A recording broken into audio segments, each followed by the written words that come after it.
الراجل العربي الوحيد اللي كان على سفينة تايتانيك وعاش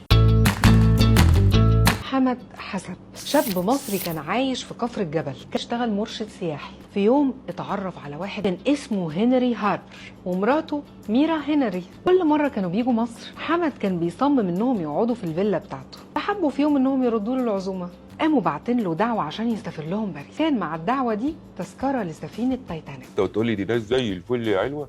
مظبوط. وما دام مظبوط كان فين الكلام ده كله ساعتها؟ حضر شنطته وسافر على باريس، وهنا هنري ومراته استقبلوه وقضوا مع بعض يومين في باريس. وبعد اليومين دول ركبوا تايتانيك وقضوا 4 أيام على السفينة، وكل حاجة كانت ماشية تمام. سمع صوت بيقول في اللاسلكي إن السفينة خبطت في جبل جليدي وهتغرق، فجري على هنري وميرا بسرعة. احنا للاسف داخلين على منحدر خطر جدا وباقصى سرعه، وللاسف معناش فرامل. فلموا حاجتهم بسرعة وجريوا مع حمد على القوارب. راح ماسك ايد هنري من ناحية وايد ميرا من الناحية التانية وزق الناس ونط بيهم في القارب. لما وصلوا على الشط لقوا المسعفين والشرطة مستنيينهم. فجأة حمد اختفى على الناحية التانية. بعد 3 سنين من غيابه اتفاجئوا بيه داخل عليهم، وكل أهله ما كانوش مصدقين المنظر. هو ازاي لسه عايش؟ وكان فين كل ده؟